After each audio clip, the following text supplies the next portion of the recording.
On today's episode of The Unwritten Rule, we've got more awards to not give out, but to, I guess, emphasize that Mizzou's nominated for.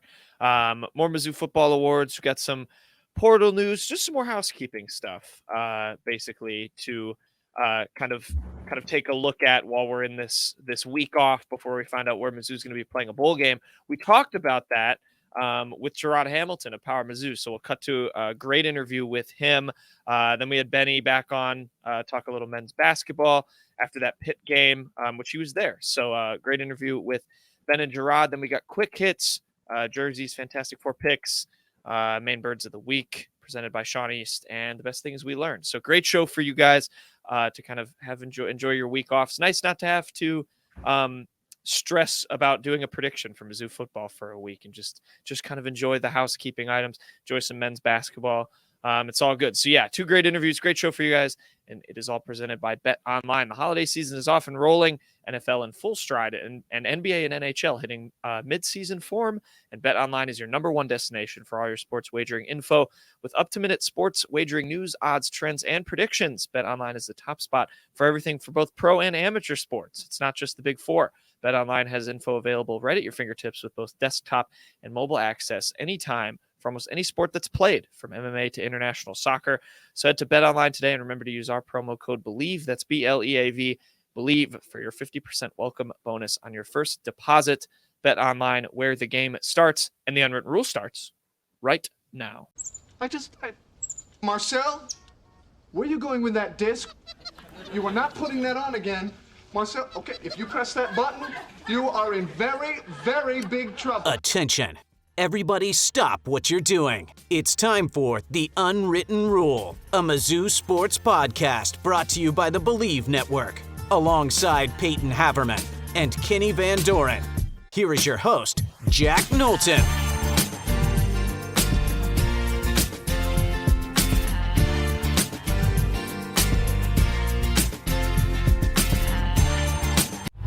Welcome back to the Unwritten Rule. Today is Friday, December 1st, and Mizzou football has a bunch more awards and stuff from the week, for the year, for the season that they're on short lists for. I'm going to rattle them all off once again, as I feel like I've done for the last 3 weeks. Once again, making my computer run like a steam engine because I have 57 tabs open to Twitter to say all of these. Football awards. Brady Cook, Scholar Athlete of the Year. Congratulations. Book smart and football smart. Darius Robinson, SEC Community Service Team. Look at that. Mizzou just has guys on and off the field, just absolutely thriving. Good for Darius Robinson. USA Today All SEC Team. Luther Bird and Cody Schrader, Darius Robinson. Again, Chris Abrams-Drain and Javon Foster, as well as SEC Head Coach of the Year, Eli Drinkwitz. So the USA Today picking their all SEC team, a plethora of Missouri Tigers there as well. I think Jarod talked about this in their interview, which we'll get to in a little bit. But two Mizzou players, Tristan Newson, SEC Co-Defensive Player of the Week, 15 tackles, 2 tackles for loss, 2 fumble recoveries against Arkansas. And then Jay Jernigan, who had the scoop and score. He was Defensive Lineman of the Week, had a forced fumble and the fumble recovery for the touchdown. Thank you, Jarod, for those stats. And then Cody Schrader, one of the 3 finalists for the Doak Walker Award. That's obviously the big one. He joins North Carolina's Omarion Hampton and Oklahoma State's Ollie Gordon II. So bunch of big awards. I know Schrader, that's the big one, and that's the one I think we could go to first if you guys want. I mean, do we think he's got a shot at that? I'm sure he has a shot. He definitely has the best story of the 3, and certainly that helps for a big national award. I wouldn't put money down on it because, I mean, Ollie Gordon is just very hard to deny when it comes to this award. But Cody Schrader, the fact that he's even in it, who on earth? There's not a point to even asking who could have seen this coming, because nobody could have seen it coming back when he committed to Mizzou as just a walk-on from Truman State. He absolutely earned it. He had the season that absolutely was worthy of being nominated as a finalist. Here's the comparison between Ollie Gordon and Cody Schrader as well. Ollie Gordon has 245 carries this year, 1,580 yards and 20 touchdowns for Cody, 247 carries, 1,489 yards and 13 touchdowns. 7 touchdowns short, but I mean, that's the same average yards per carry with 6. Incredible season, like Payton said. And one more thing, we did miss that Cody Schrader was also named the SEC co-offensive player of the week. He rushed 27 times for 217 yards and a touchdown against Arkansas. Nice. I knew I would miss one. I always do. This might be a dumb question. Does Gordon's game against Texas, does that factor into their decision making, or is it only a regular season? It does. Okay, so he's got another game too, which if Oklahoma State wins that game, that'll probably make him more of a shooting. But you're right. I mean, let's not detract. It's phenomenal that he's even still up for this, and then he's almost certainly going to take home the walk-on award as well. So good for him. And then some of these other guys, the USA Today, to see so many names on that all SEC team, Drinkwitz as well as Coach of the Year. I mean, I think we're pretty convinced. I don't really know who else. I know Payton, like we've floated maybe Saban for the job he's done with this Alabama team, but I think Drinkwitz is just about a shoe-in for this one as well. Yeah, Drink's probably a slam dunk. The other 5, I think the interesting thing on that USA Today list, I'd have to double check this, but I believe I saw that Mizzou had their 5 All-Americans on that list was second to only Alabama, who had 7, which surprised me quite a bit. But the main takeaway here, I mean, all of those guys are likely to be on the actual All-American list as well. But Drinkwitz, SEC Coach of the Year, is just, I mean, that's and by the way, I meant all SEC, not all All-American. Gotcha. But Drinkwitz is certainly, I think, almost a shoo-in at this point. I don't think you can deny someone who went from perennial 500 to 10-2. Especially just with how the beginning of the season kind of looked. We saw Mizzou go back and pull out the receipts of what people were projecting, and it wasn't just fan accounts that were out there putting it. It was just what people were voting in the media. There was no expectations for this team. It was just another 500 year, maybe a 7-5 ceiling. We're going to talk about that with Jarod here in a little bit, but that's really just where it was. And like Payton said, slam dunk. I mean, any expectations that the Tigers, were receiving from media or any observers were just wrong. Yeah, STP. That's the mantra. So Drinkwitz should be shooting for that. Kenny, I'll throw this over to you because we've got not an award, overall, but an award within this Missouri program. Brett LeBlanc. Oh my God, I butchered his name. Brett LeBlanc. I just can't speak goodly. Brett LeBlanc, full ride scholarship. Your guy, long snapper, Kenny. How you feeling? Pretty good. I told you guys proud? this. I'm proud. Yes, I told you guys this yesterday that I was looking up an article I wrote about him not too long ago because I was trying to find out a name of a Mizzou recruit to see if he was still in the program. And I found my little blurb I said about him, and he didn't get to partake in National Signing Day because he was a walk-on. It's probably a great feeling for him now to come to Mizzou early like he did last year. He enrolled early. When do you ever see a long snapper enroll early? Brett got on campus in January. We actually saw him at the Rec one time playing basketball with Blake Craig. He was just a very good guy and very exciting for him. Yeah, good for you, Kenny.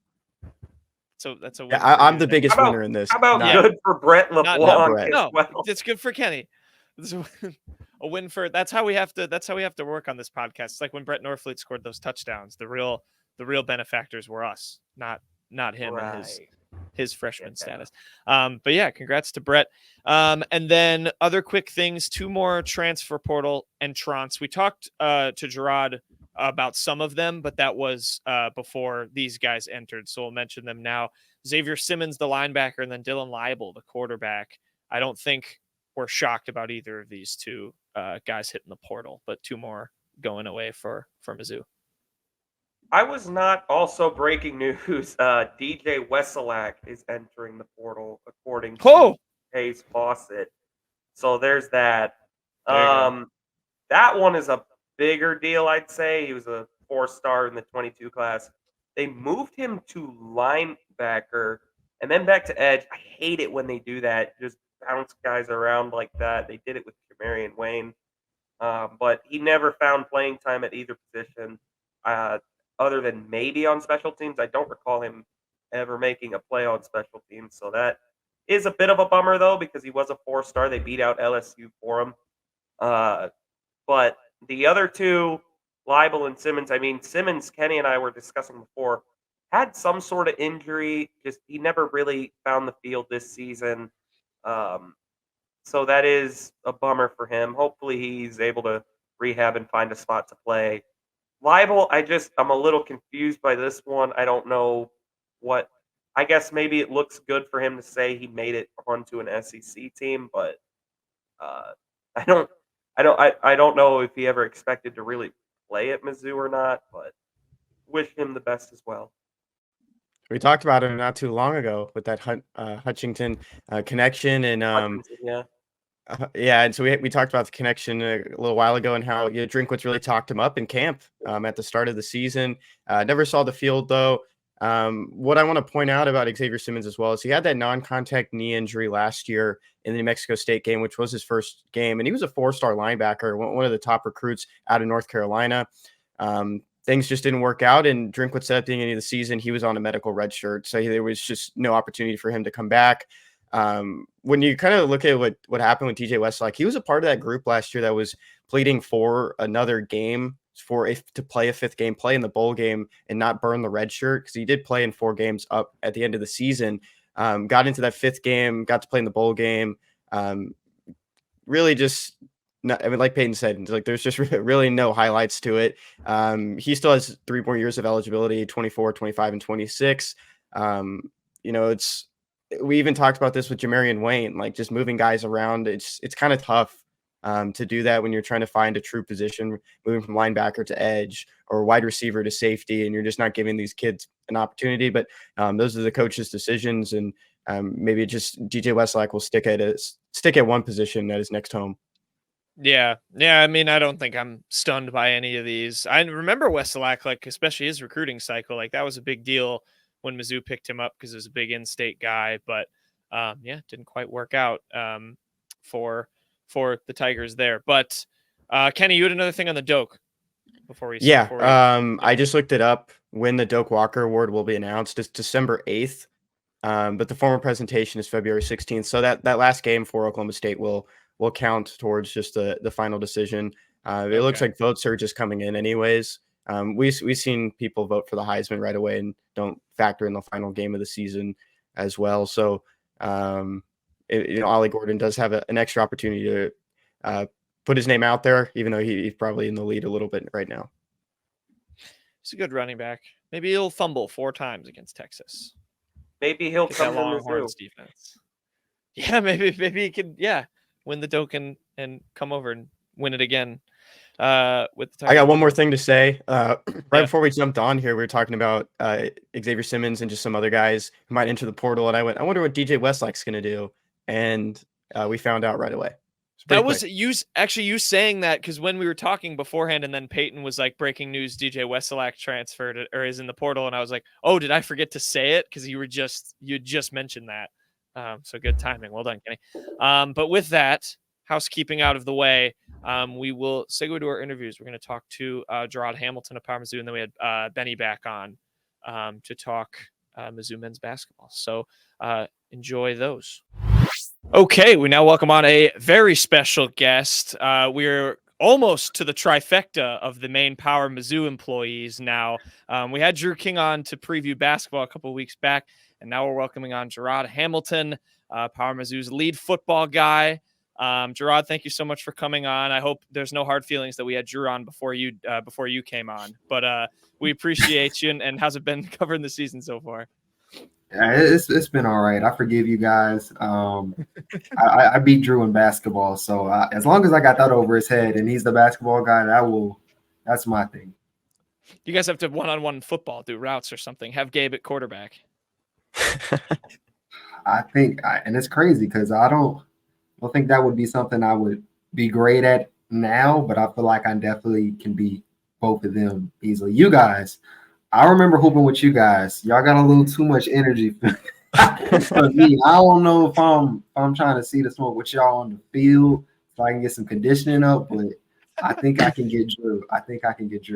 There you go. There you go. Well, yeah, I mean, first and foremost, I mean, covering this season, it's beat out everyone's expectations. Just kind of, how has it been for you? And what were you kind of thinking coming into the preseason, and what maybe is kind of just surprised you the most, general stuff just about what an awesome ride it's been so far for Mizzou? Yeah, I was the guy who thought they were 7-5. I was kind of leaning towards 8-4, though. I thought the Kansas State game was a game they could win, but I just kept it at 7-5 just because at that point, remember, there was a quarterback battle, which seems so long ago, but we didn't know, what was going to happen, how the quarterbacks were going to shake out. So I was kind of like, I'm going to stick with 7-5 officially, but I felt like I was, 7-5, 8-4 boat. But I think there's been a number of things that you just didn't expect. Didn't know how well Kirby Moore's offense would kind of open things up for everybody. Didn't know Brady Cook would take the jump he did. Now, I figured he'd be better because obviously he's not playing with a torn labrum for, 97% of his snaps like he did last year. Luther Burden was another guy I thought he could do well and knew he was going to be wide receiver number one. I didn't think he'd have 1,000 yards this year, but that's not because of – I don't think he's super talented, obviously, but they have a really deep receiving room. So I was just thinking the ball be spread around a little bit more, and it still has been, but I couldn't imagine, him going as crazy as he did, almost 1,200 yards. And then the story that everybody's, talking about around the country, Cody Schrader. I thought he could get 1,000 yards because, to be honest, 1,000 yards in a way doesn't seem like what it used to mean as far as just like, obtaining it. I think he had 745 or 755 somewhere around there a year ago, but the way I didn't expect him to be the second leading rusher in the country. So those three have been like the big thing, and they've kind of sparked this new offense and this 10-2 run. Yeah, I'm glad you touched on the offense there. That was where my question was. Were these like the biggest surprises to you? And of course, everything on the offense is working well, even the offensive line. But on the defensive side of the ball, I mean, we had some position changes, some guys stepping up, a couple of injuries there with Chad Bailey out for the year, but who has been the biggest surprise to you just on defense? Well, okay, so there's one in my head, but there's one guy I want to mention since you brought up Chad Bailey, and that's Chuck Hicks, second in tackles for loss with 10, and I'm pretty sure that wasn't going to be on anybody's bingo card this year. You didn't expect, obviously, the injuries to Chad and later Tyron Hopper a little bit with the ankle injury, but I mean, he really stepped up when they needed him to play.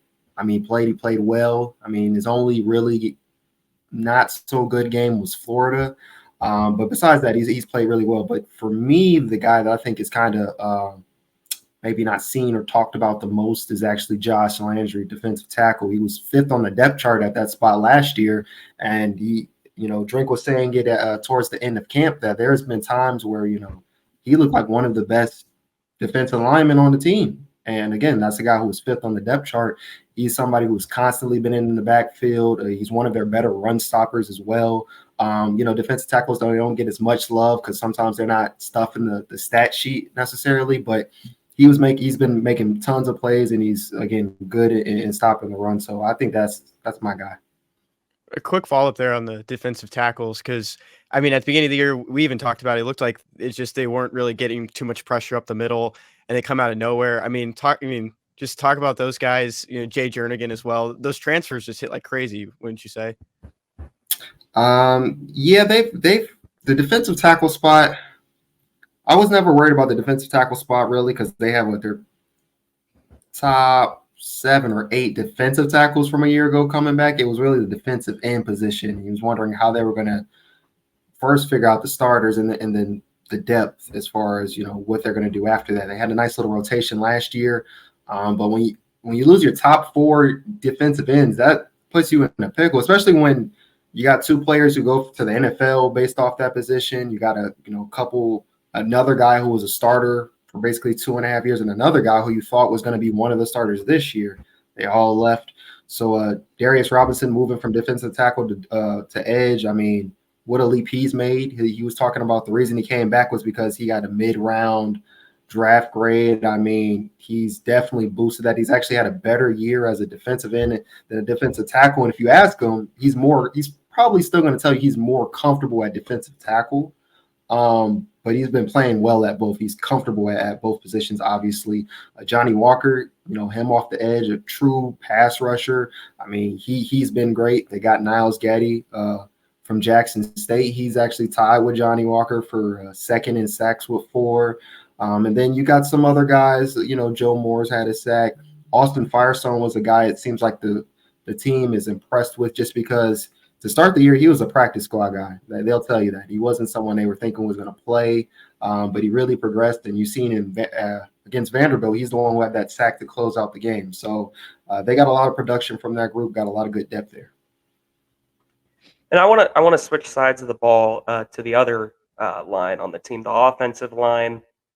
Really outside of Schrader, to me, I think it's probably been the biggest surprise on the team, just how big of a leap they've made. And you and Gabe talked about it on the last State of the Tigers podcast. I mean, there was a lot of moving parts even early on in the season. I mean, what has really gone right for that unit, especially in the last half of the season, really?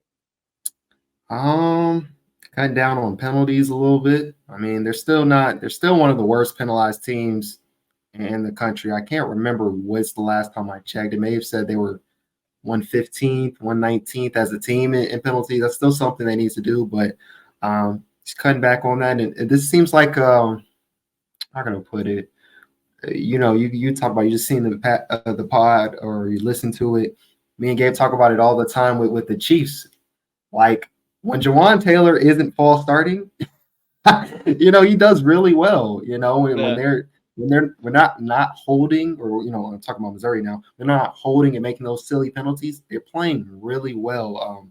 To be honest, I think Brandon Jones, the new O-line coach, he deserves a ton of props for coming in after spring ball and getting this group ready to play. He's got Connor Tollison playing with a different level of confidence, command, leadership in the offense. Got Cameron Johnson, that's somebody who coached at Houston, he's the guy who really cut down on penalties the last 3 or 4 weeks because he's got 11 right now. I think that's like tied 7th in the country, but there was a point where he had 11 a couple weeks ago and he was 1st in the country. So and I know that's still a lot, but to cut that down and not be one of the guys making, silly mistakes. And again, it's usually like a false start or something like that, or a bad hold once Cody Schrader's then already passed it. It's always something kind of like that, but he's just been able to cut down some of those, those crucial penalties. They still got some stuff to clean up, but it's been pretty good all around. Yeah, definitely. It's and you mentioned the penalties. I know like Connor Tollison, he's been so back and forth on this show in our opinions for so long because of his snap stuff too, and but to see him overall, I think make the progress he has is impressive.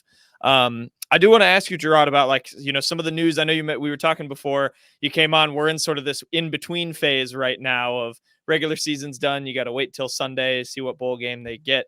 So there's movement. The transfer portal's opened up, and Mizzou's got 3 guys in the portal. Are you surprised by any of these names? And what is your kind of projection early on for, Mizzou's activity in the portal, what they maybe look at? And obviously those dudes, Max Wisner, Ndoma Ogar, of course, and Damian Wilson just today. Were you surprised by any of them entering? No.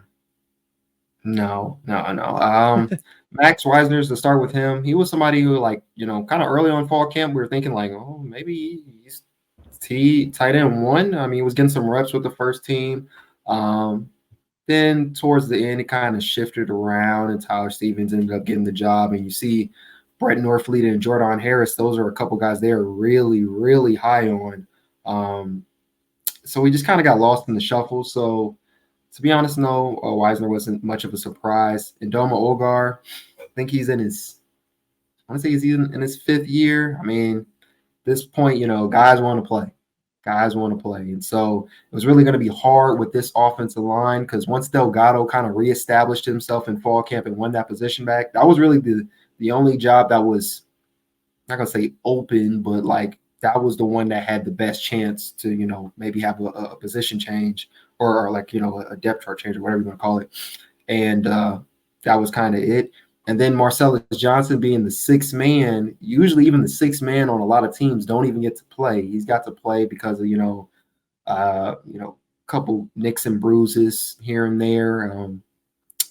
Obviously, when Armand got ejected at Arkansas, he stepped in and played a little bit. But yeah, once those six were kind of solidified, it was hard for EJ, so that's not a surprise. And Damian Wilson, he's not a surprise at all. He started a couple games last year when Chad Bailey couldn't play.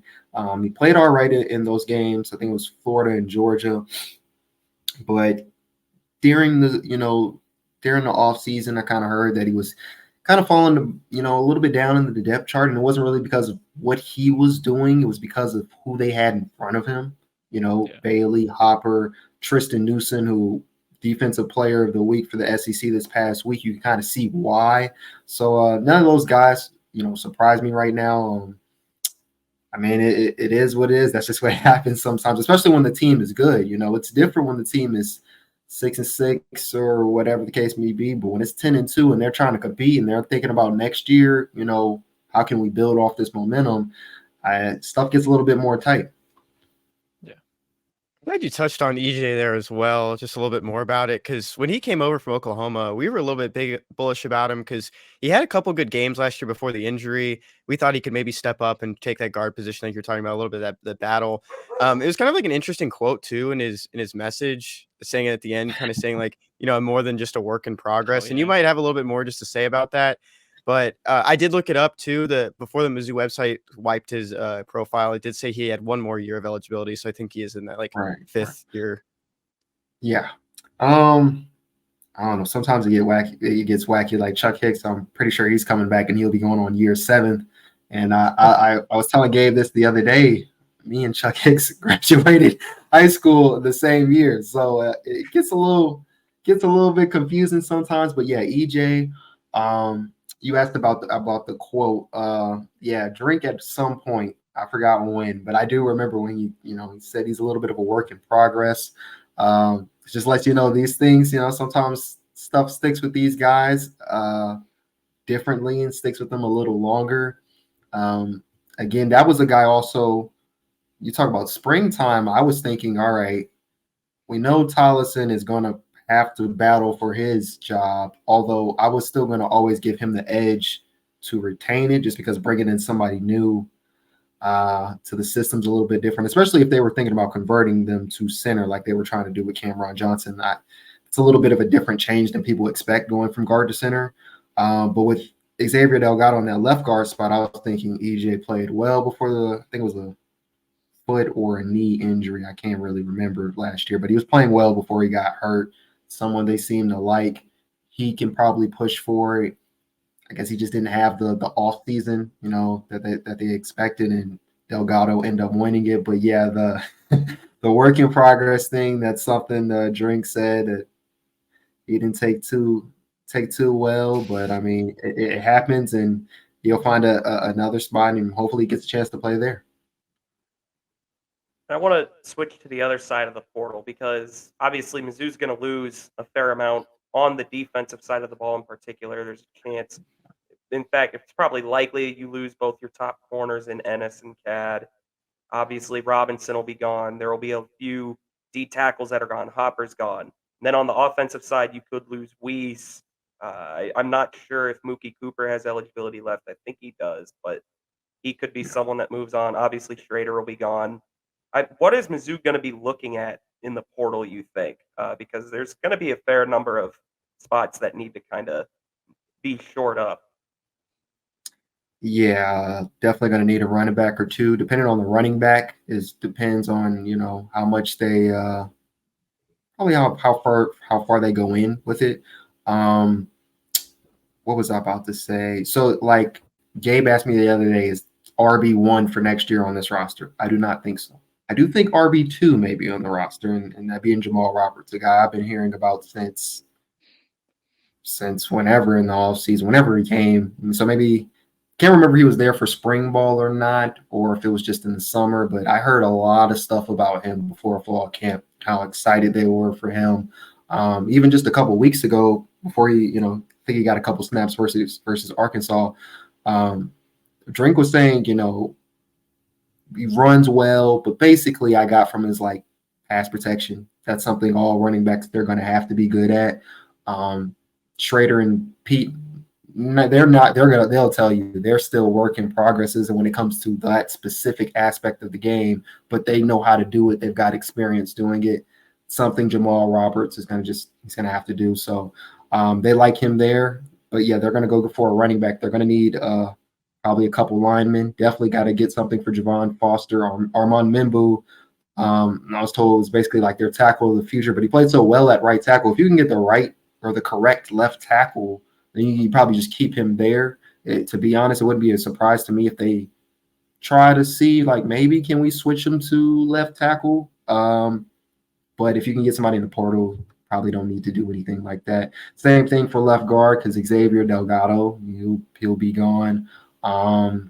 What else? Defensive side of the ball, yeah, there's like 4 defensive tackles, I want to say. I think Christian Williams is going to be the only, main guy is going to be coming back. Yeah, you're losing D-Rob, probably losing Hopper, KD, Ennis, so you're definitely going to have to get some pieces, at cornerback, linebacker. They've got some holes to fill, but I know they also like this class coming up. And then, when you're a 10-2 team, you're gonna get a kind of a pick of the litter a little bit more than you were last year. You're gonna get some guys who may otherwise not had Missouri in the running. Missouri is now in the running. I think Drink said something a couple weeks ago.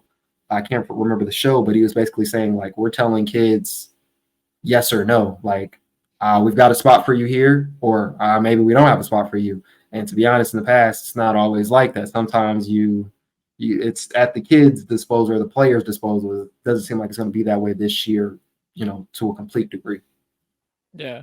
I'm glad you mentioned the upcoming class too. There was the news that they fully secured the commitment of Elias Williams, the 2024 D end, and we've talked about it on this show. Just them trying to improve in this class and take some of those guys away from these other kind of SEC schools at their level.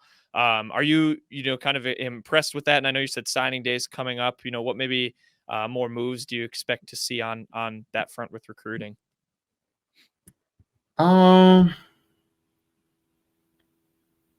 Recruiting, I have to come back to you on that, and that's just because this is why once Selection Sunday or whatever we're calling this 4-hour marathon that they do on Sunday, once we get past that, I can kind of focus a little bit more on recruiting. It's been a good recruiting class, though. I can't think off the top of my head what else I think they need. They just got Javon Richardson. I feel like I'm butchering his name already, but he's coming from Hutchinson. He's a huge guy. He's a huge guy. So maybe that's a guy they can see, fitting in that left tackle or something, or whatever the case may be on the line. But yeah, they're currently, let me check. They are 39th in the country in their team rankings right now. Like you said, they just got Elias Williams, who got him to, I guess, recommit. I think they're in a good spot now. You would probably like that to be a little bit higher, but I think, again, with the transfer portal, you can kind of afford maybe for Lawrence to just be a little bit lower than you expect, because you're going to get some proven pieces. And I think it kind of goes hand in hand. The last couple of years, Drink and his coaching staff and the transfer portal have been doing really well for themselves. I mean, Theo East, Trevez Johnson, Tyron Hopper, Mookie Cooper showed up this year. Plenty of guys that they've got all over the defense or all over the team that's contributed. So can't really tell you what I expect so much as far as the portal. As far as the team right now, just because my mind is drawing a blank and I haven't got to lock in so much on recruiting, but definitely nearing up the end of that class, and we're going to see. I think it's more, we've got to get to who's going to be heading out, transferring from Missouri, before I can completely say what they need, to fill in the blanks for, I guess. Sure. Good, yeah, and I mean, want to throw out there just one thing. I mean, we don't expect you to like go full detail about this guy, but I know Marley Cook is one guy we've seen an offer from, and I guess we'll just see more kind of coming in. And he was a defensive tackle at Middle Tennessee, opponent of the Tigers this season. So fun connection there. But you talk about the marathon to Sunday, finding out where these Tigers are going to be playing their bowl game. I'm going to put you on the spot here, Jarod. I want you to tell me where you're going to be in late December. Yeah, because I actually don't have a single clue. I put out my column 4 Down Territory today, and I kind of listed out what I hope happens selfishly for the sake of my own. I was going to say, Christmas do you have a preference? Yeah, I think my preference. I think I said Fiesta Bowl, Peach Bowl, then Cotton Bowl. And the Fiesta Bowl is because I haven't been to the Phoenix, Glendale area yet. I've been to a lot of big cities being an Army brat. Like, I feel like I've traveled to a good number of, metros and stuff like that. But that's one that's escaped me. So I think that'll be cool. Peach Bowl, Atlanta. I've actually covered a bowl game in Mercedes-Benz Stadium. It's an elite stadium. It's not too far from my hometown of Charlotte, North Carolina, about 4.5 hours. So I'm very familiar with it. Atlanta is so much better if you don't have to drive in it, and I won't. So that's why. So that's why it's number 2. The Cotton Bowl is only 3rd. Well, there's a few reasons why it's 3rd. One, that would mess up with the Christmas plans. I'd probably have to travel, either Christmas or the next day or the day after Christmas. Just to get some coverage on those guys a little bit early. Also, if they're in the Cotton Bowl, I just assume, and that doesn't mean it's correct, but I just assume it's going to be Texas. I don't know why, and that's a matchup a lot of people have seen already, Missouri and Texas in the Big 12, obviously, and then they're going to see it again in a couple more years, when because I don't think they play Texas next year based off teams. I think it's Oklahoma. So if they play them in a couple years or whatever, you'll see the matchup again. So it's like, do I want to see them play them now when I'm going to see it semi-regularly for years? No. So yeah, Fiesta, Peach, Cotton. I left out the Orange Bowl just because they've got, it's like ACC and then highest Big Ten team not in the playoff or highest SEC team in the playoff or whatever. That's not likely to be Missouri. So yeah, and last question for me. You alluded to it earlier. You and Gabe, both big Kansas City Chiefs fans. I have to ask, if Luther Burden right now was just transported to the Chiefs roster, would he be wide receiver 1 in Kansas City? He'd be okay. I'll put it like this. Ideally, he'd be wide receiver 2 behind Rice, because Rice should be getting more targets, more everything. But would he really be? No, he wouldn't be, because you know how Andy Reid likes to do rookies. Even Rice feels like an anomaly to a degree. I also think, and this is no disrespect to Kirby Moore, Andy Reid, I'm just sure, scribbles stuff and tells his players, figure out what this offense means. So I think it'd be a little bit hard for Luther. But if we're just talking about player for player, Luther would probably on this team definitely be 2, probably. I think Rice is pretty good. His biggest problem is he's always looking at the yak sometimes before he catches the ball. But I think Luther would be 2. He'd have a chance for number 1. He's definitely talented.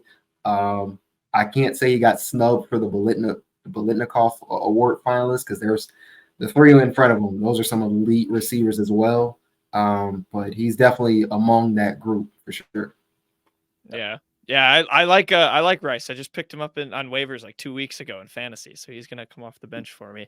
My last question, Jarod. I know you have to run, but I have to ask you because I know when we were all down in Mizzou and I would see you on occasion. I feel like we always talk about the Lakers 4-0 in the in-season tournament.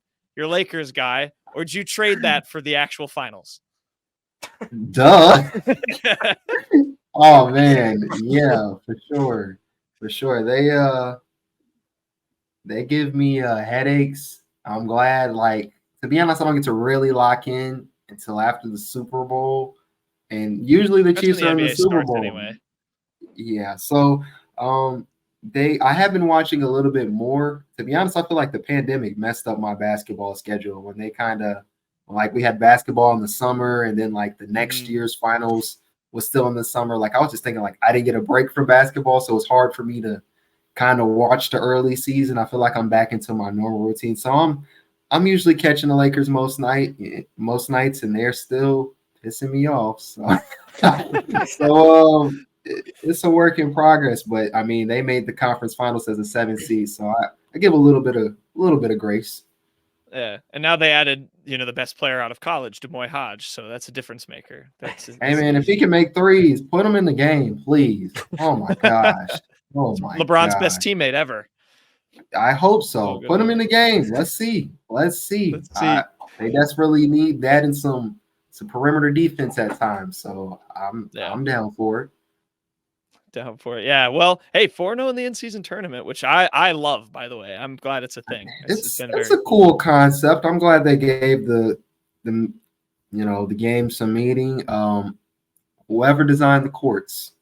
Yeah, bad. I don't know. Very bad. You need to do something else, buddy. Now I do think it's important that I like that they have different design courts though, because it does make me think like I know today means something important. Like I get that. Yeah. I just think the designs or the color scheme could have thought of it a little bit better than that. Maybe I was gonna say maybe they go back to throwing some retro courts out there, but I feel like some teams already kind of do that sometimes. I don't know. They gotta find a way to spice that part up and maybe get rid of the point differential, because I feel like somebody's gonna get in a fight soon. Even though everybody knows the rules of this tournament, they're gonna get in fights. Good players gonna get suspended, all that good stuff. Yeah, definitely. It creates more drama, but they'll tweak it. All right, Jarod. I know you have to run, but thank you so much. We appreciate you. We definitely want to have you back on, and we'll figure out a trip to come down to Columbia. You get Drew, and we'll do another game. We'll do another basketball game. Oh, for sure. I need to get back in the lab for real. It's been me too. It's been a long, hectic season. We went to hoop once a couple weeks ago. Supposed to go again this week, but again, it's really, really busy for Missouri right now. But I definitely need to get in the lab, especially keep up with y'all. Y'all be running off of screens and stuff and all types of stuff. I don't know. I got to get my wind up. We got intelligent offense even in the pickup games. Exactly. Yeah. Well, yeah, we'll make it happen down the line. But thank you so much for coming on, Jarod. We'll talk again soon. All right, appreciate you guys. Okay, as promised, we got Ben Sternberg back on to talk Mizzou men's basketball. How you doing, Ben? First of all, you're back in Cleveland, snowing. You said it's going to be a long winter. It's going to be cold winter, long winter, but I'm good. Glad to be on with you guys again. Yeah, of course. And I mean, let's start with the most recent game, because you had a firsthand account. Mizzou getting the win in the ACC SEC Challenge against Pitt. You were right behind the bench, I believe, with Mr. Trey Gamillion. How is it being back with the guys, seeing everybody, and watching that game? I caught myself a couple of times in the game, like standing up, like I gotta like chill out. I gotta chill. I'm not. You know what I'm saying? But it was so fun. It was good to see the guys again. Every time Nick looked at me in the game, he started laughing because me, Trey, and Nick always cracking jokes and stuff. But it was good to see. I mean, I knew they were gonna get the win. It was just it was good to be there with them. Nice. We got to start there with one of the performances in that game. You brought it up before we even started this, talking about Sean East. He's really taking like that leadership role, becoming that guy this year for the Tigers. What are you seeing from him? And I mean, how has he elevated his game? I mean, I think I mentioned it last time. Like, he was probably the hardest worker on the team, and I know that definitely didn't change for this year. He's always in the gym, so he's just letting the work show and the body of work speak for itself. Every time he shoots, I'm like, this cash, because I see it every day. I seen it every day. He's one of the best shooters, but yeah, I mean, it's not even just that. It's his leadership. He's the power clap. I see it all the time. That was one of our EGBs. And he's making the other guys on the team better, not only just playing basketball, but the EGBs as well. So it's good to see my boy East, my former roommate, killing. I wanted to ask about that. You mentioned the leadership part. He really has. I mean, there's been times I remember the Minnesota game when Jack and I were there. I mean, he was like screaming for the bench to get hyped up. Did Oh you yeah. know he had that side of him in him? I actually did. And I noticed it last year. Very probably in the summer, he bought into the culture so quick. I think he was probably like the first one to really buy into the culture last year. Like so early. And to see him, people starting to recognize that now because that's a very important part of what Coach Gates is doing with Mizzou. And obviously Coach Gates isn't, he's not gonna be screaming and yelling and clapping. He's gonna be, being the genius on the sideline. But he trusts East, he trusts, Nick, he trusts Noah, he trusts the upperclassmen guys who, had last year experience, even Aiden, and Jackson and all those guys who were part of our culture. But that was my main role last year, and it makes me so happy to see that he takes it just as serious as he did last year. Yeah. I'm curious if that's like, did he draw any of that from, he has been around. I mean, he was Mhm. at Bradley, he was at the JUCO route. Like, Yeah. is that just kind of, has it been sort of a slow burn like that for him where now he's coming to his own? He's really Mhm. happy under a guy like Dennis just to kind of be a tone setter after, bouncing around so much. Yeah. For sure. He's in practice every day, man.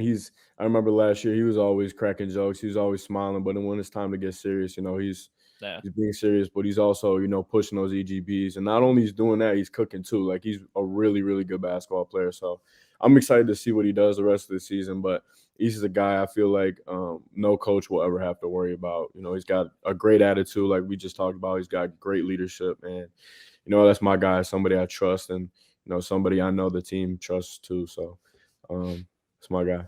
Yeah. Talking about those EGBs and just the emotion from the bench as well. Last time we were on here, we talked about, the walk-on award and naming it after you. And you got a firsthand account, though. You got to see some of those I walk-ons, did. the guys you might have, you weren't around, but who did you like that was showing some emotion and getting the guys going? Jack was pretty turned. I'm not gonna lie. I think Jack was pretty turned last what was it, 2 days ago, 3 days ago. He was turned. But it wasn't on any extra stuff. It wasn't just because he saw me. He's been pretty consistent lately. So if he's not consistent, you better believe I'm gonna send him a text. But Good. Yeah. he's been doing good, and I trust him, and I think he's kind of embracing the role more now. So it's good to see that. But I think definitely the award for last week, got to give it to Jack. Did he have one of our favorite things when we were watching you guys last year was in warmups, we would like to see, like, we saw his development as a dunker. Did he was that something he prided himself on? Is he was like, I'm gonna get there and eventually I think we all probably Yam were him? forcing him to try and dunk. He's 6'6", so he got to get up there. But I'm not gonna lie though. This summer I was impressed with Jack because he did put work in with Coach Connaughton. Jack's my little brother, so I got to make sure he's doing good. And this summer, he actually was in the gym. He was in the weight room. So, if I was 6'6", I wish I could dunk. So I can't really say much. But yeah, Jack is he's doing good, man. I'm proud of him. Nice. Want to ask you about your curly brother, Noah Carter. He really, I thought, had his best game of the year against Pitt. I mean, he was way more confident down in the paint. Didn't shoot the three as much, but what did you think of him and how he played in that game? Yeah, he played good, of course. I mean, he played good. What do you have, 13 and 8 or something? I want to see him get a double-double. There's obviously some stuff that he can tweak that, I talk to him about every day that I see because obviously, it's like my twin. So I gotta pay attention to him a lot in the games, and I know what his goal is. And I talk to the coaches. I talk to, I've been around. I've seen, what it takes to get to what his aspirations is. And I think obviously he's one of the best players in the country, in my opinion, along with East and Nick. I mean, I could go down the line, but no, I don't think it's just him playing well. I think the team is gelling. So gelling more now. So it's, bringing more confidence, not only to him, but his teammates. And, Noah can play. He loved that damn spin move, but it works. So I'm proud of him, and he just got to stay consistent. So, Well, Jack, I'm gonna jump in here for Yeah. this one real quick. Do you know what Mizzou's record is when Noah has his curls and not his braids? Oh, I saw that. What was it 4-0 with the curls? They're 4-0, 2-2, and he has the Yeah. braids. Keep the curls. Keep the curls. Keep the curls. I told him. curls. Okay. Matter of fact, hold on. I texted him that. I actually texted him that. I said, keep the curls. he was like, what if I put it in a bun? That's what he responded. Yeah, he said that. Yeah. No bun, curly game. And then we need to have him back on to talk about his that amongst his game after the season or something, because that Yeah, I sent him the article. This one? You talking about this one? spreadsheet. Yeah, the Captain Kobe Brown said, let him know. So I had to text him. But yeah, That's it's awesome. keep the curls, CB. Keep the curls. I'm curious too. I mean, since we talked, it was a tough loss to Jackson State. This team had, they bounced back against South Carolina State. A little bit of a rough one against Loyola at times with, them going up and then Loyola making a bit of a comeback. You mentioned the team gelling. I mean, since seeing them firsthand, I don't know if you're in touch with so many of these guys. Just kind of, what'd you notice the change there with that? Because obviously that's a tough loss to come back from. I know sometimes you get criticism for that when it's a mid-major kind of team, but I mean, what'd you see from the guys energy wise to then bounce back and have a win like this? Yeah, for sure. I mean, before the game, I knew coming in that they were gonna play a good game because, like I said, I think in our other one, the guys love playing the big time schools. I mean, ACC is arguably one of the best conferences. But I mean, when I was there, I saw they were just having fun. I mean, it just looked like they got back to having fun. A lot, people take pressure differently, and I keep telling these guys, don't look at Twitter. Like they nobody really knows what's going on. Like nobody actually knows what's going on. So I just tell them, who I talk to, I just tell them have fun. And also I wanted to give a shout out to Jesus. He brought a ton of energy. Even though he didn't get, I don't know if he got any minutes, but it doesn't matter because he made just, as much of an impact on the bench than he would in the game because of his energy. Obviously, he's an experienced guy, so I wanted to give him a shout out too. But yeah, I mean, they were having fun, and Mizzou, I feel like when they're having fun, they play their best basketball. At least that's what it was when I was there. So, you got to just, you can't worry about the outside noise. And you can't take you just got to learn. Coach will always say a loss is a L means learning. It's not a loss. So, obviously I think they learned from whatever happened in that game. But, I've never been worried about these guys. These guys, they can hoop, but, they got the best coaches in the country too. So can't be worried about one game, man. Yeah, definitely. I like that you said that. Like it's, no one knows what's going on behind the scenes besides the guys there. I also like that too with like, you can even tell that as a fan or a person covering the game. Like when a team is warming up, there's just sometimes a feeling you're like, these guys are loose, they're having fun. Like, this is going to be a good game for them. I got that vibe with y'all before the Illinois game. I was watching and I was like, all the pressure's on Illinois right now. This could end up being a good game for you guys. That's what I'm saying. That's what it was for last year, I think too, because we had nothing to lose. We came in, we were, what were we, like ranked predicted last. I think it was 13th. Yeah. We just laugh at that stuff, man. We just, we just go out there and have fun, do our thing. It's bad at the end of the day, it's just basketball. So, if you go out there and have fun, can't take everything super serious. Obviously people, hoop different, but I think the Mizzou way is just having fun. I think a lot of us forget too sometimes that it is college basketball. Good teams can lose games. I mean, it doesn't matter who the opponent is. And Kansas, Kansas, I wish they would have pulled it off. Arkansas lost to what was it? UNC Green. UNC. We don't have to talk about Arkansas. We don't either, dude. I'm with you. All right, next question here, Ben. Looking at the next game on the schedule, another good one, Wichita State. I mean, that was a good game for you guys last year. A good non-con game. You have a former teammate that's on that team, and I know Ronnie did get a waiver, so he's not going to play this year.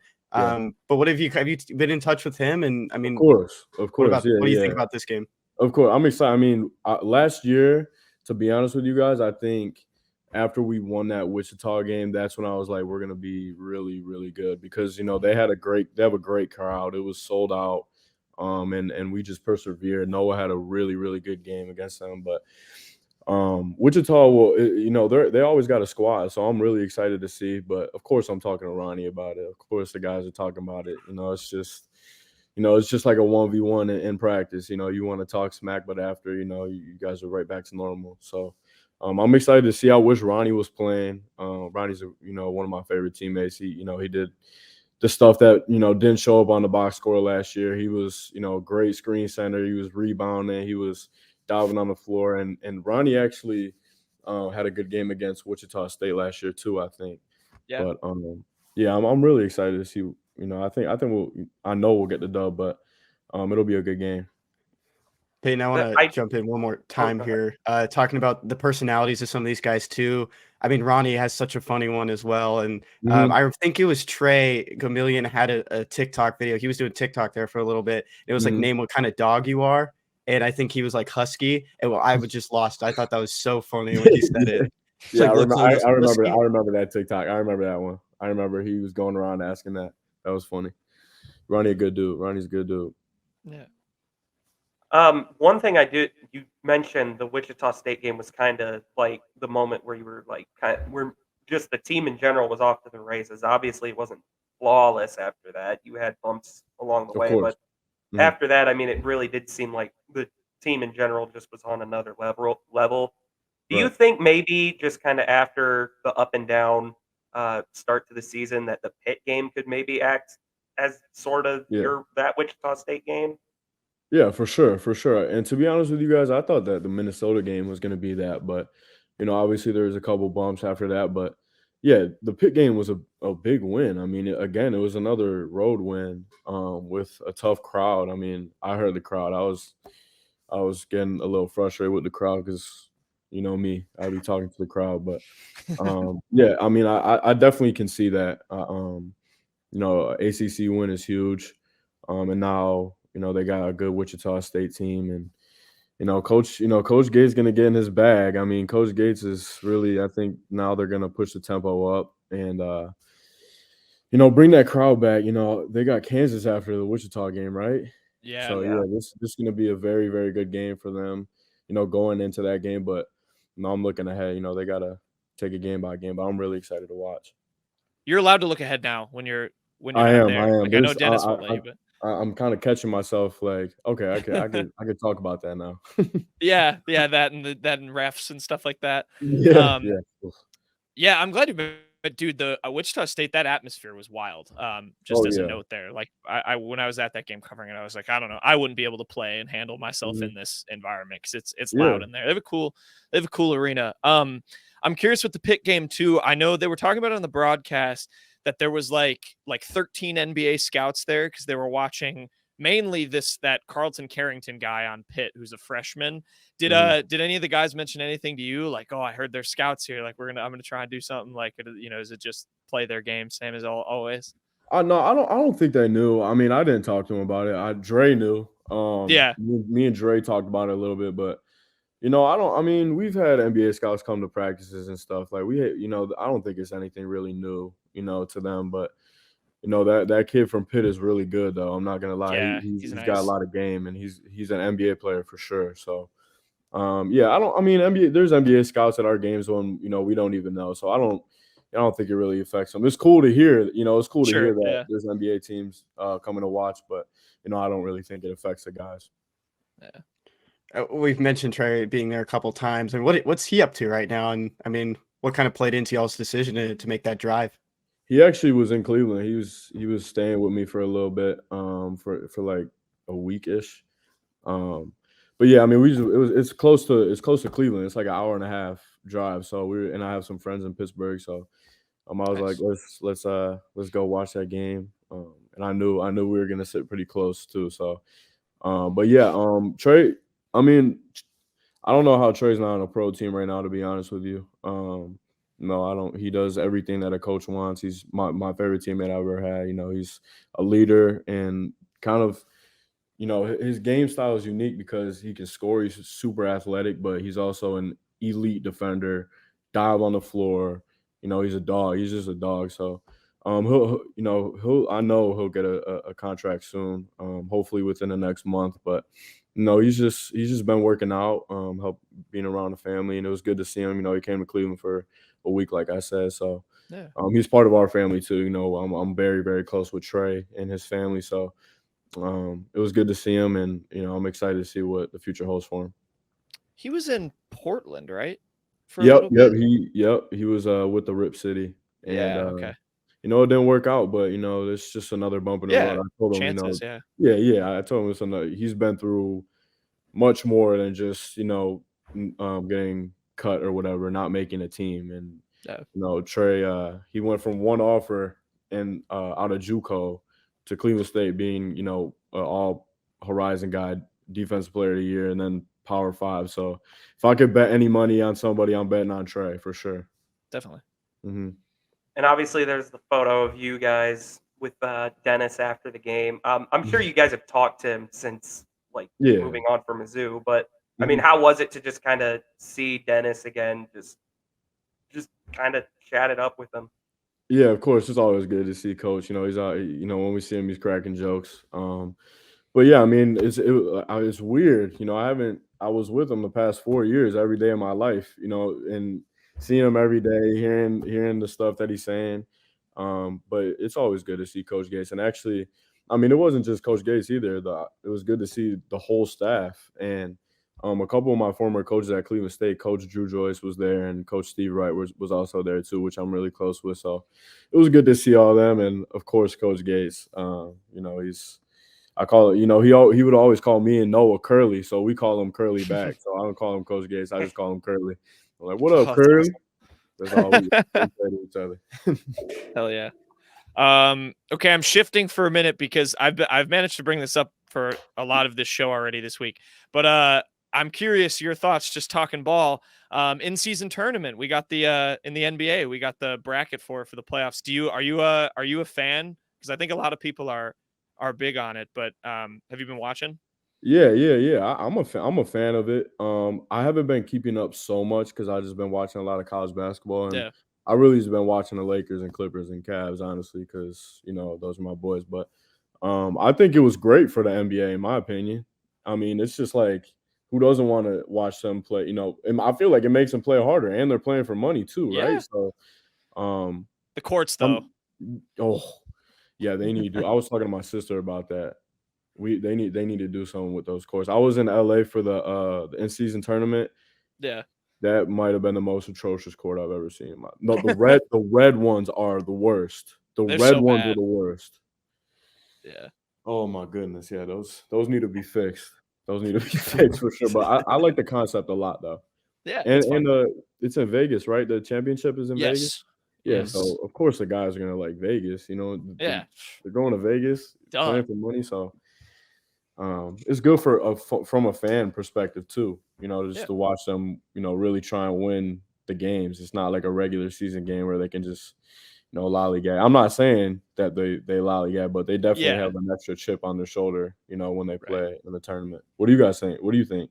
I love it. I was watching the Kings Warriors like a night or two ago, and that it felt like they were playing in the playoffs again. So it was great. I mean, yeah, they need to fix. I don't think it should be point differential as like the tiebreaker. They should probably change that. I've seen that. Yeah. But no, it's great. I mean, it feels like playoff basketball. So Yeah. I exactly what you said. I think it makes it more fun. Like more eyes on the regular season is always good. For And sure. my Bucks are the number 1 seed in the East. So another trophy. Y'all got yeah. I mean, you guys are gonna And be Dame, good. yeah. You guys are gonna be good in April too. But shout out Moore and Kobe. They both got a bucket last night. Yeah. Oh, they did. Yeah. That's right. Yeah. 2 games in a row for Moore. Beautiful. Is it really? Jeez. Shooter. I think a lot of people knocked it at the beginning when it first came out. It got a lot of flack. They were like, "This isn't basketball," kind of thing. And I think it's a lot of fun though. I mean, if the players like it, then if they're playing hard for it, treating it like an actual trophy, that's a good feeling. And see, like a team that doesn't make the playoffs but still wins the in-season tournament, that's pretty cool too. It's just another thing to put in the trophy case. For sure, yeah, I agree. And prayers up for my boy Drew Smith too. It's not that was we were talking. I think we should get someone to sue for that court having a hole in it. And of course it was in Cleveland. Oh yeah, course. tough. But yeah, prayers up for my Yeah. guy. Any updates on the Sternberg scoop? What's next? Soon. Me and my sister are gonna film a video soon, so looking forward to that. And you guys will be the first ones to see it for sure. Beautiful.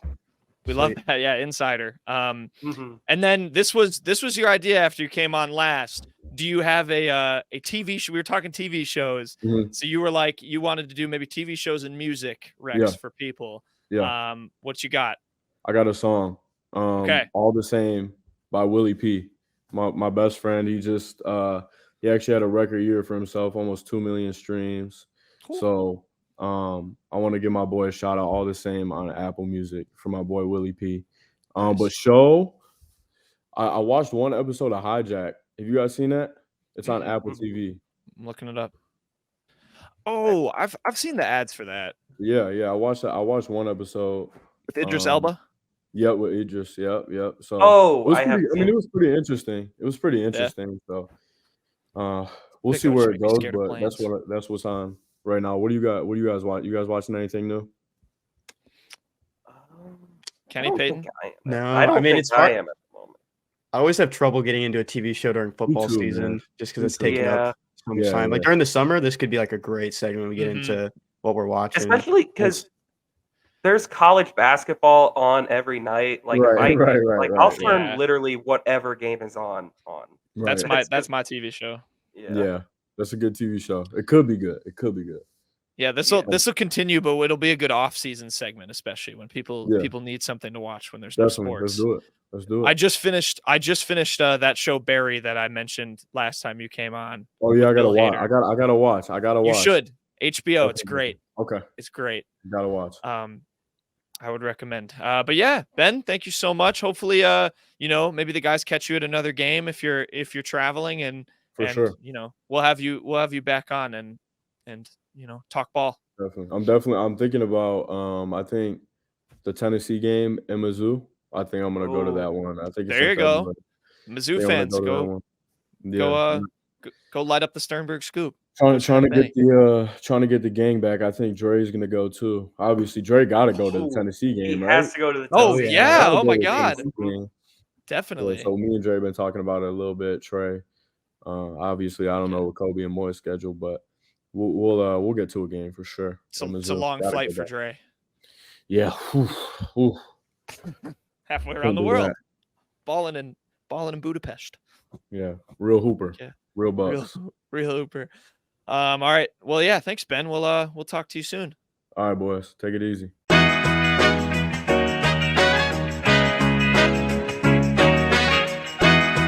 Okay. Quick hits time. Jerseys of the week. Kenny. My jersey of the week goes to former future Missouri quarterback Gerry Bohanon, who played this past season at South Florida. The former Baylor quarterback. I mean, he was on campus with the Tigers, spotted at a softball game with Eli Drinkwitz not too long ago. But Gerry Bohanon back in the transfer portal is what On3 reported. Maybe there's a look there for some competition for Brady Cook All right. next year. This back. This is the funny thing with this portal, like all these quarterbacks entering the portal, because Will Howard entered the portal too, and Gabe Darmond had to go on and be like, Spoiler. Oh, is that later? Spoiler. Yeah. Damn it. Spoiler. Look at the doc. Sorry. Beforehand. Never mind. Anyways, I didn't say anything. Gerry Bohanon, man, like I get why he went to USF when Jeff Scott was there. He was basically thinking, "Oh, I'm going to be the starter for 2 years." Then he got hurt and lost his job like this year even. There's no doubt in my mind had he picked Mizzou, he would have beat out Brady Cook in 2022.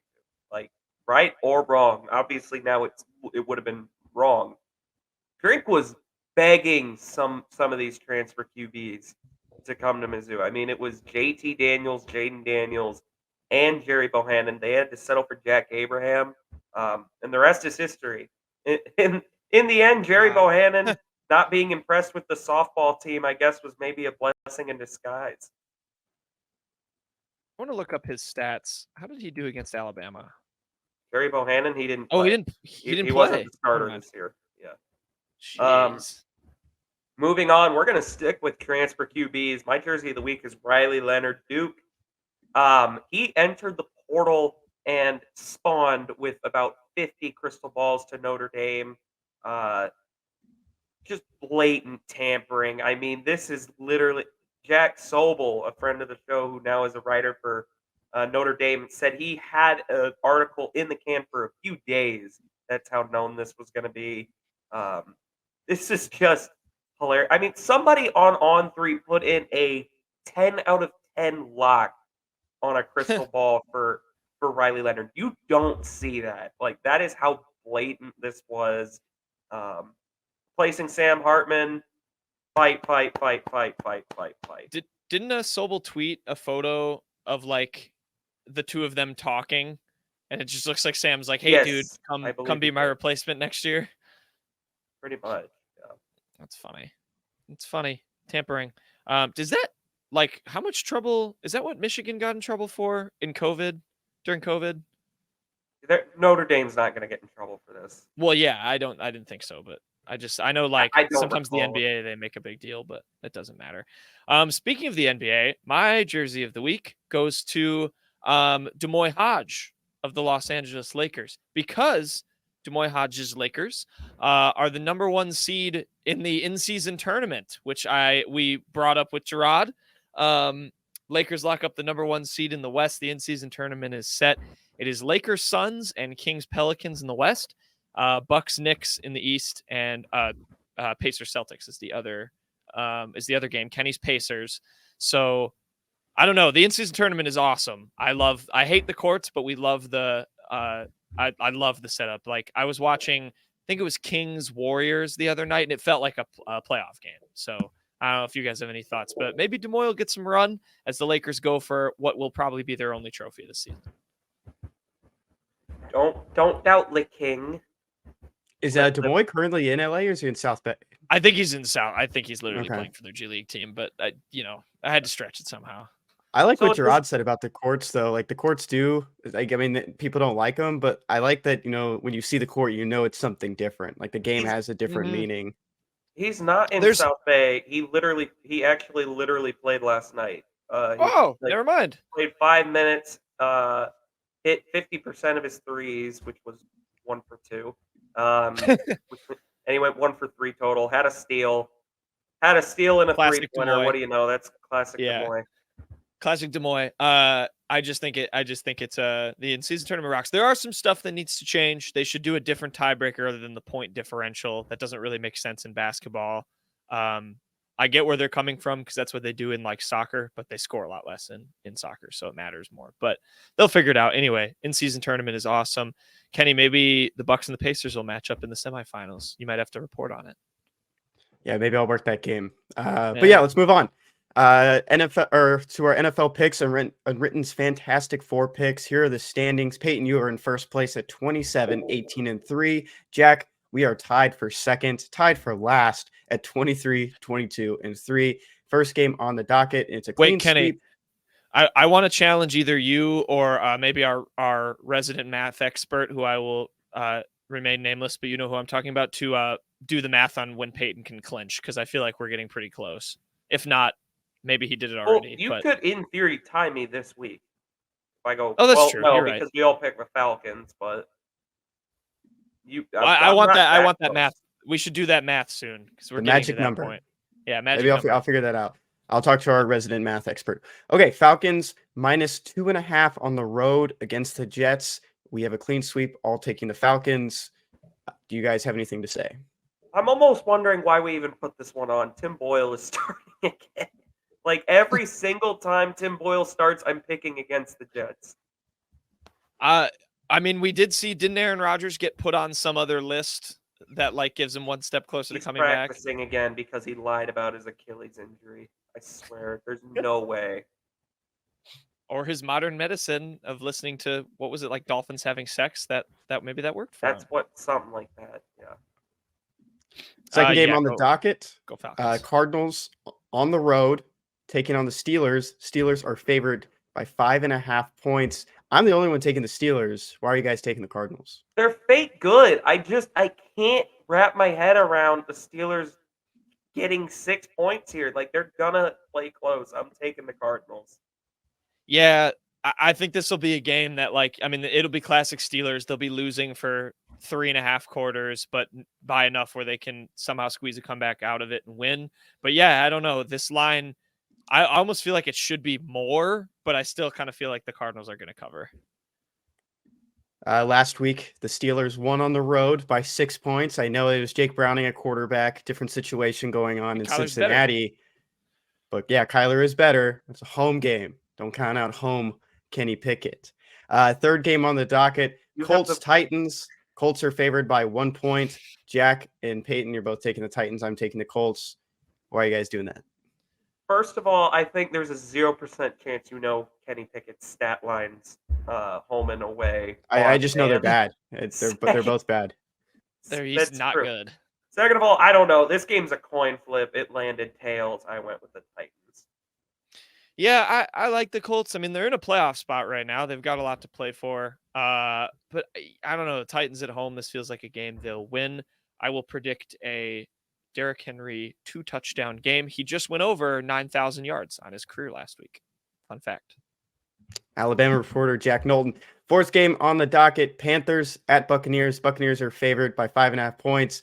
I don't think you guys are thinking about this one right. No, you guys are both taking the Buccaneers. I'm taking the Panthers. What, Kenny? What? The Panthers I know why he's fired their head coach. Yeah, Frank Reich is no longer there. You have to rally. They did. Can I You can't change? change it, Jack? No, we made this rule. You can't change. Yeah. Yeah, we Panthers enforced are this rallied. rule I thought that was last just a week. Payton rule. We enforced this last week. No, you're not allowed to change. And you I still are making forgot. the right pick because the Panthers are bad enough to where this won't matter. And quite No, frankly, it doesn't. No, that's if the you can't ever Panthers- think that. It if the always Panthers- matters. if the Panthers win this game, then we're going to have another interim coach in Tampa Bay next week, probably. I don't like it. I don't Well, like it. you're I stuck with want to it. change. Too bad. I want to change. Fair enough. Okay. What is it? Sean East?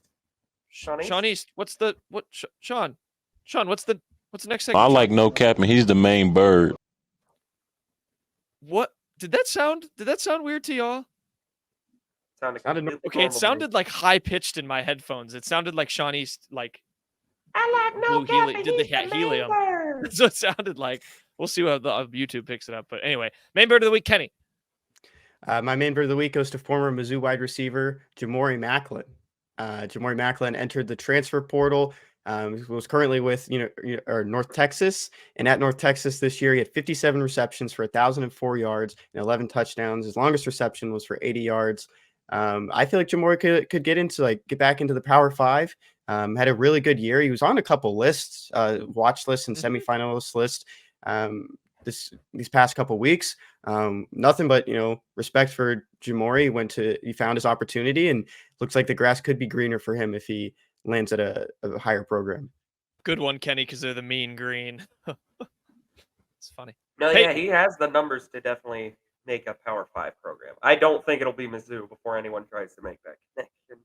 But my main bird of the week, St. Joseph's basketball. These Philly basketball games, man, they just are different. St. Joe's Hawks, the former Phil Martelli coach Hawks, upended Villanova in a Philly matchup the other night. Villanova was the number 18th ranked team in the nation. St. Joe's moves to 6-2 on the year. I don't have any real reason for picking this. It was just the first bird thing I could Upset. think of. Yeah, it was an upset. Early March Madness. St. Joe's has one of my they were in a game where it might be the most heartbreaking loss I've ever seen for a team I wasn't rooting for. They were playing Cincinnati in the NCAA tournament, and Cincinnati lost because they had a last-second shot, and the guy dunked it, but he took too long before letting go of the ball through the net, so they said he didn't get it off, and St. Joe's won the remember that game. too. And I felt so bad for that Cincinnati guy, but shout out the Hawks, perennial March contenders. My main bird of the week goes to none other than Bobby Petrino, who is back employed with the University of Arkansas as its offensive coordinator. Of course, former coach of the Falcons and the Lamar Jackson-led Louisville Cardinals, thus making him a bird. More importantly, he was the head coach of Arkansas before he, committed all of that stuff. I don't even know how to summarize all of what he did in one sentence. There's the motorcycle crash incident. This is just hilarious. Hogs are down they're in the mud right now. KJ Jefferson's in the portal. They have Bobby Petrino back on staff, keeping Sam Pittman around. Just hilarious behavior from Arkansas rehiring this guy. I don't know how on earth you give him another chance after what happened. Just a desperate move from a doomed head coach trying desperately to save his job. I mean, that's what this is. Really kind of sad. Like it's funny. It is funny, but it's not funny. Like it's really I laughed at it, but it's not funny that this is a thing that occurred. Arkansas's tweet, the top of it said, "Ring the bell." Callum McAndrew, good friend of ours at the Columbia Tribune, quote tweeted and said, "Ring the bell," like you would on a ... bike. I thought that was so good. There were so many jokes about ringing the bell. Jeez. Yeah, that's not great timing. They're not great. Lowest common verbiage from denominator Arkansas. school, man. That's what Arkansas is. It really is just such a sad. Just hilarity. We got to troll them I'm very glad I waited to make the Arkansas video, because then I could put a little thing about it, because it happened before. So hilarious. Payton, best thing you learned? Best thing I learned this week: J.J. Watt, of course, the Texans Ring of Honor inductee earlier this year, former Texans and most notably Cardinals edge rusher. He's now retired, obviously. He turned into an insider this morning, guys. J.J. Watt tweeted, "Trying new things in retirement, so let's steal at Adam Schefter's job for a day. Tight end Zach Ertz has requested and been granted his release from the Arizona Cardinals. The three-time Pro Bowler plans to sign with the contender and make a run at his second Super Bowl ring. This is easy, Adam." And yeah, that was how everybody found out Zach Ertz was released. So good for JJ. Obviously enjoying his retirement. Can't wait to see him go into Canton with the Cardinals helmet on. That'll be the greatest. I think his retirement clock's going to reset here when he comes back to the Texans. The guy cannot get enough of Houston. He's like always around the team, and he's been joking that he could come back if they needed another edge rusher. But it's JJ Watt is a guy. I mean, who doesn't love JJ Watt at this point? He's just a fun dude. The one thing I will throw out there about Zach Ertz is that he's a Chicago Bear. I think this is the easiest bet ever. Signing with a contender. Julie Ertz, his wife, next year. plays soccer in Chicago. We all know Julie. She's been awesome for Team USA. And I mean, that's the way the Cubs got their shortstop. We got to think about how the Giants got Darren Waller. Payton, are the Bears eliminated from the playoffs? No, they're not a contender. Contenders. In the hunt. They're in the hunt. Not a contender. They're in the hunt. That's the best spot to be in this week in football. Kenny, what'd you learn? Best thing I learned this week is actually just a graphic from On3. Will Howard, the Kansas State quarterback. Many of you might remember his time in Columbia in September when he lost. On3 posted a photo of him entering the transfer portal with 5 teams that could be on the watch list: Auburn, Kentucky, Louisville, Washington, and Missouri. That's just I don't think anyone was really thinking about it. Maybe Will Howard comes in and gets the Jake Garcia treatment, but I don't think that's why he would be entering the transfer portal in the first place. Gabe DeArmond, who we talked about a little bit with our good friend Jarod, we hope to have him on soon. He had a good quote tweet about it saying, this is not happening. I saw some people also replying, is he going to switch positions? There's no opportunity Will Howard to take the quarterback job for Brady Cook at the moment.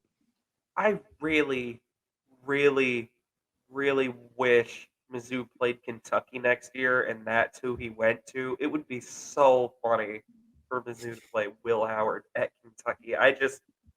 Unfortunately, that won't happen. I don't know.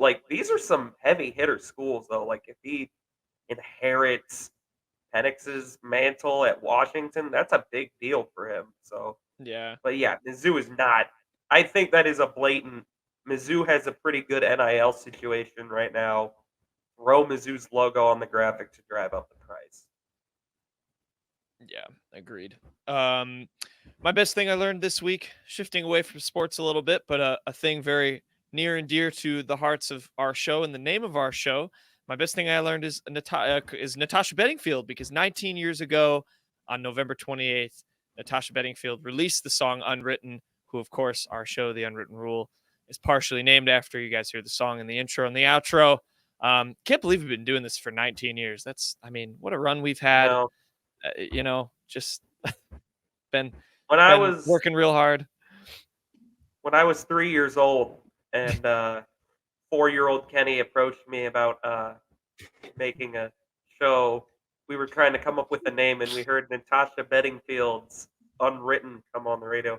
I said, goo goo gaga, and the rest was history. He cooed. You guys ever seen like a baby's like talking on TV and there's a little subtitle, cooed? That's what happened. Yeah. Payton just cooed at me, and I was like, he's in. I like the cut of his jib. And we had to decide who we wanted to be the middleman. And Kenny went, and then Payton saw me going like on a keyboard, and Payton was like, that one. Shout out Natasha Bedingfield. Great song, has been encapsulating everybody for 19 years. Anything else, boys? No. Joke, Payton? You want to tell a joke from favorite sitcom? Sure, let me go to our favorite TV series, The Today Show, and find a joke of the day. I love this segment. And The Today Show, I mean, God, Hoda's just cranking these out. They're really good. Here we go. We got The Today Show. Been a great actress for a long time. The best part about The Today Show is that there's 227 of these. So I can keep pulling from our favorite TV series. Favorite TV show. I love that they have a live audience. Kenny getting to be in the live audience is going to be so cool. I know. That's going to be awesome. I can't wait to see that. Okay, I told the door I'll watch it every day. Okay, here we go. You got to start writing them down so you don't repeat. What should you do if you meet a giant, Knowlton? What should you do? This one sucks. I regret picking this one. Well, do you give it a peach? Oh no, that's the giant peach. Never mind. No, what should you do if you meet a giant? Ask how the weather is up there. You should use big words. That's not a good. Al Roker was cooking with this one. L Roker. Kenny, we're looking forward to seeing you on the Today Show. That'll do it for the Unwritten Rule. We'll be back. Monday. We'll have a show Monday. Talking about what bowl Mizzou's got, because we're going to find that out. Until then, go enjoy all the other football. Go root for chalk. We want no chaos to ensure Mizzou gets a New Year's Six bowl. Other than maybe Iowa. Iowa would be the funniest thing in the world, but that's not going to happen. Anyway, this has been the Unwritten Rule presented by Bet Online. We will see you guys Monday.